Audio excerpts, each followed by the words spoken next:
శ్రీవారు ఎంతసేపు చూస్తారు ఆవురవురంటున్నది నాలో కంగారు.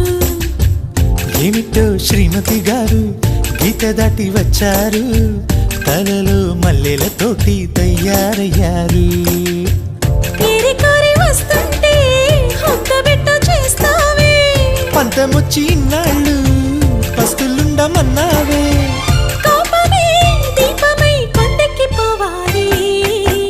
ఏమంటో శ్రీవారు ఎంతసేపు చూస్తారు ఆవురవురంటున్నది నాలో కంగారు.